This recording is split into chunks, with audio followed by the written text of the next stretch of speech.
Hello, everyone. Meghan Markle is considering American Riviera Orchard name change after the brand clash. Meghan Markle is at it again.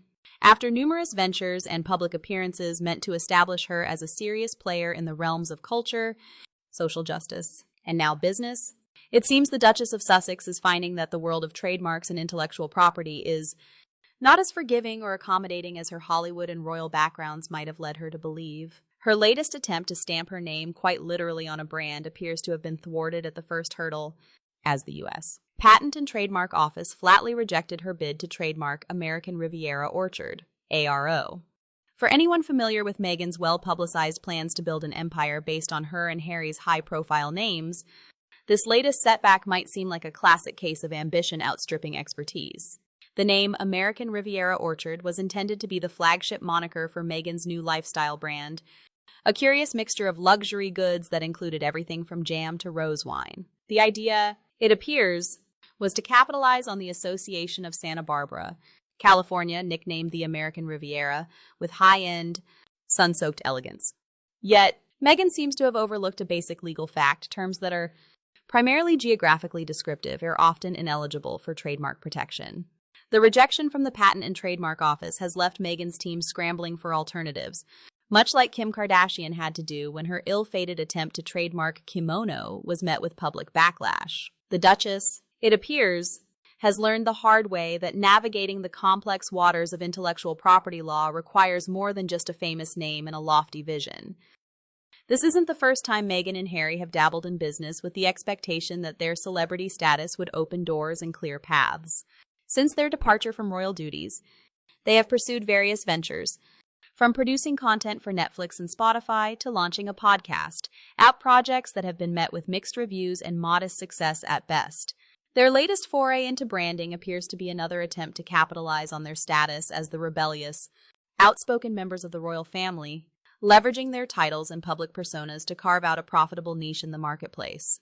But business is not charity, and name recognition alone does not guarantee success. The marketplace is unforgiving, especially when it comes to intellectual property, where rules are strict and enforcement is often swift. Meghan's assumption that she could lay claim to a name so deeply rooted in the geography and culture of her residence seems naive at best, and arrogant at worst. It is as if she believed that her celebrity would allow her to bypass the very rules that govern ordinary entrepreneurs, a belief that has now been thoroughly disabused.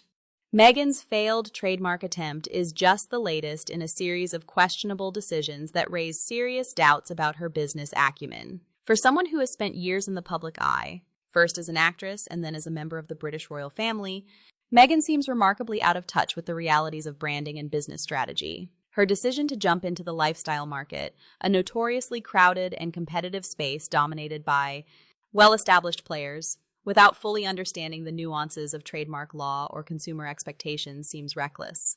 Moreover, the choice of American Riviera Orchard as a brand name reveals a fundamental misunderstanding of what makes a brand resonate with consumers, rather than creating a unique, memorable name that could stand on its own merits. Meghan opted for a term that is not only geographically specific, but also lacks the distinctiveness necessary to build a strong, lasting brand identity. It's almost as if she believed that merely associating her product with the perceived glamour of Santa Barbara would be enough to ensure success. This latest blunder is a clear indication that Meghan and Harry are still struggling to find their footing outside the protected environment of the royal family. Within the royal bubble, titles and connections can indeed open doors, but in the world of business, such titles mean little without a clear understanding of the rules of the game. Meghan's misstep serves as a reminder that even the most recognizable names can falter when they enter new, unfamiliar territory without the necessary preparation or expertise. For Meghan, who has made it clear that she sees herself as more than just a former actress or a royal consort, this failure is a significant blow to her carefully curated image as a savvy, modern woman of influence. The Duchess has often spoken about empowerment and breaking free from traditional roles, yet her business decisions thus far suggest a lack of foresight and a tendency to rely too heavily on her title and fame. It's almost as if she believed that her royal connections would somehow exempt her from the challenges that ordinary entrepreneurs face daily. If we analyze Meghan's move from a broader perspective, it becomes evident that her entry into the lifestyle market was always going to be an uphill battle. The American Riviera Orchard venture seemed to rest on the assumption that Consumers would flock to her products simply because of her association with them. However, successful branding requires more than just a famous name. It requires a unique value proposition, a clear brand identity, and a deep understanding of the target market, elements that appear to be missing from Meghan's current strategy. Her attempt to trademark a geographically descriptive term suggests a lack of market research and a poor understanding of what resonates with consumers. It also reveals a troubling pattern: Meghan's tendency to overestimate the power of her celebrity and underestimate the complexity of the industries she wishes to conquer. This has been a recurring issue in her post-royal endeavors, where she and Harry have often seemed more focused on capitalizing on their titles than on building sustainable, meaningful ventures. One could argue that Meghan's relentless pursuit of business opportunities, from media deals to product lines, reflects a genuine desire to establish herself as a significant player in the cultural and business landscape. Yet, there is also a sense of desperation in her actions, a need to prove that she is more than just the woman who married a prince. This desperation may be driving her to make rash decisions, to overreach in her ambitions, and to pursue projects that are poorly thought out and destined to fail. For someone who claims to value authenticity and empowerment, Meghan's business ventures often come across as shallow and opportunistic. Her efforts to trademark a name so deeply tied to her place of residence, without considering the legal and branding implications, suggest a lack of genuine understanding or interest in the products she is selling. It raises the question, is Meghan truly passionate about these ventures, or are they merely vehicles for maintaining her relevance and generating income? There's no doubt that Meghan is learning the hard way that celebrity status does not automatically translate into business success. Her experience with the American Riviera Orchard trademark rejection is a stark lesson in humility, a reminder that success in business, much like in any other field, requires diligence, research, and a willingness to learn from one's mistakes. But this lesson may be coming at a steep cost. Each misstep, each failed venture, chips away at her credibility and her brand. For someone who is trying to build a reputation as a serious entrepreneur and cultural influencer, these repeated failures are damaging. They suggest not only a lack of preparedness, but also a fundamental misunderstanding of the industries she is trying to enter. As Meghan and Harry continue to navigate their post-royal lives, they face a fundamental dilemma: how to reconcile their desire for fame and influence with the need for substance and credibility. So far, their efforts have been characterized by a series of high-profile deals and media appearances that have garnered attention but little respect. Their ventures often seem more focused on generating headlines than on creating lasting impact or meaningful content. Meghan's failed trademark bid is symptomatic of this broader issue.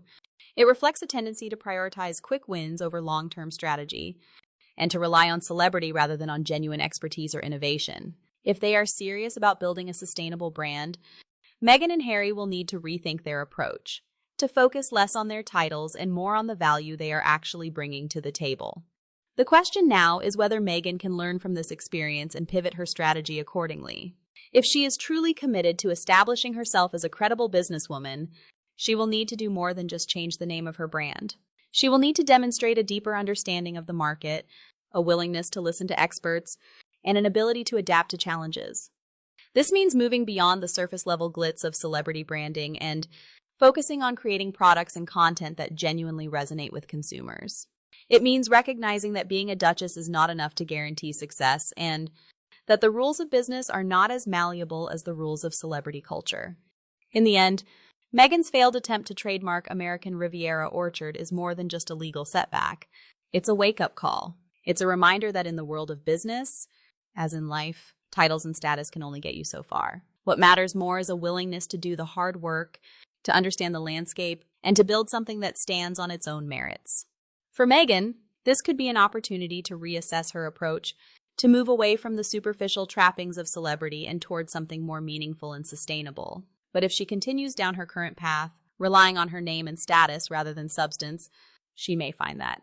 What do you think about these issues? Please share with us in the comments section below. Thanks everyone for watching the video. Especially, don't forget to support us by liking, sharing, and subscribing to the channel. Goodbye and see you again.